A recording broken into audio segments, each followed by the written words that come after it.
Buat kalian yang udah lama di pasar kripto atau mempelajari teknologi blockchain, pasti udah sering dengar dengan istilah smart contracts. Apalagi buat kalian-kalian developer blockchain, pasti udah paham banget lah yang namanya smart contracts. Tapi buat yang baru masuk dan lagi mau mempelajari ilmu seputar kripto dan blockchain, kalian harus banget tahu apa yang namanya smart contracts. Halo guys, nama gue Noval dan dalam video kali ini gue bakal jelasin apa sih sebenarnya smart contracts dan apa kegunaannya dalam pasar kripto.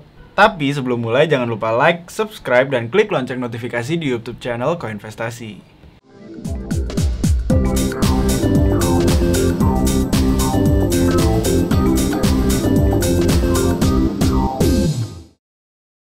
Buat yang belum tahu, smart contracts ini adalah salah satu bagian penting buat blockchain. Kalau nggak ada smart contracts, fix banget pasar kripto nggak bakal gerak karena nggak ada kesepakatan transaksi baru. Nick Szabo, orang yang pertama mencetuskan smart contracts ini, mendefinisikan smart contract sebagai protokol transaksi melalui komputer untuk mengeksekusi sebuah kontrak. Jadi buat yang bingung, intinya smart contracts itu adalah kontrak pencatat transaksi otomatis berisi kesepakatan antara penjual dan pembeli yang langsung tertulis ke dalam kode. Smart contract sendiri akan mencatat transaksi yang terjadi di dalam blockchain. Transaksi pada blockchain dengan smart contracts ini dapat terjadi tanpa adanya pihak ketiga yang mendukung otomatisasi dari blockchain. Hal itu juga jadi keuntungan dari smart contracts, yaitu mengeliminasi pihak ketiga, jadi transaksinya lebih efisien. Smart contracts ini nantinya akan tercatat selamanya pada blockchain dan para pihak yang ada di jaringannya. Sehingga smart contracts tersebut tidak dapat dirubah dan akan selalu menjadi bukti transaksi itu telah terjadi. Perlu diketahui bahwa smart contracts ini nggak cuma buat kripto doang, tapi bisa diterapkan untuk segala pencatatan kesepakatan segala transaksi.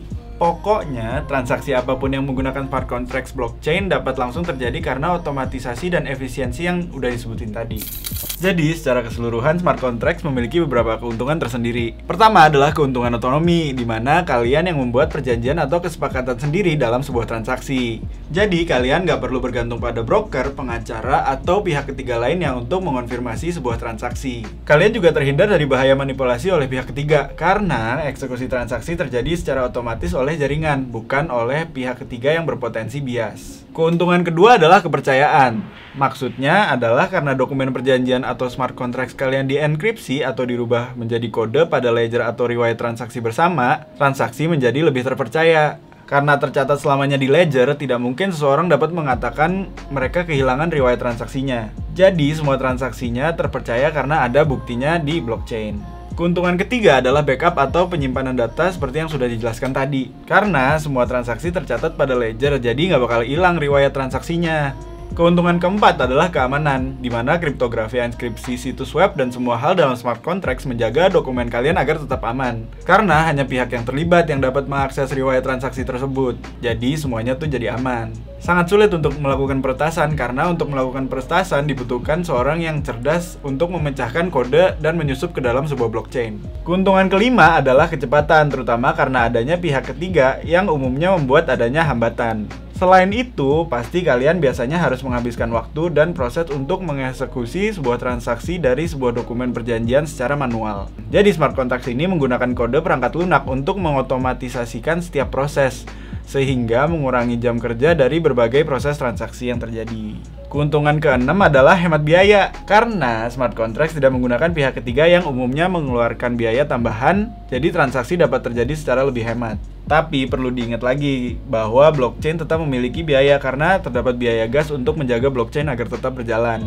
Keuntungan ketujuh adalah akurasi, karena smart contracts ini terjadi secara otomatis yang membuat lebih aman dari kesalahan teknis dari tenaga manusia atau human error. Tidak hanya lebih cepat dan lebih murah, intinya smart contracts ini juga lebih tepat dan akurat akibat menggunakan otomatisasi dan tidak terjadi secara manual.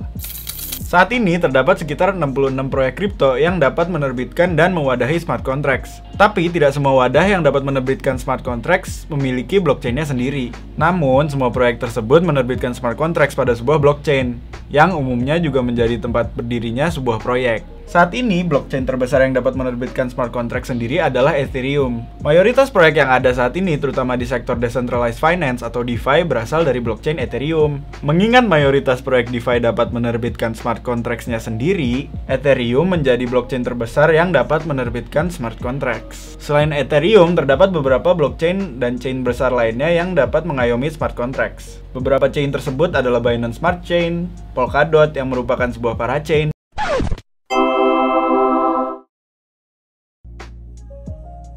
Cardano, VeChain, Stellar Lumen, Tron, yang merupakan blockchain termurah saat ini, dan juga blockchain Neo. Kalau mau pilih blockchain, banyak banget sekarang pilihannya guys, tinggal lihat-lihat aja sambil memahami lebih dalam tentang smart contracts. Jadi gitu guys, intinya smart contracts itu adalah salah satu komponen utama blockchain yang bikin dia terdesentralisasi dan bergerak lebih efektif. Sekarang mayoritas blockchain dan proyek kripto juga udah memiliki fiturnya sendiri untuk menerbitkan sebuah smart contracts.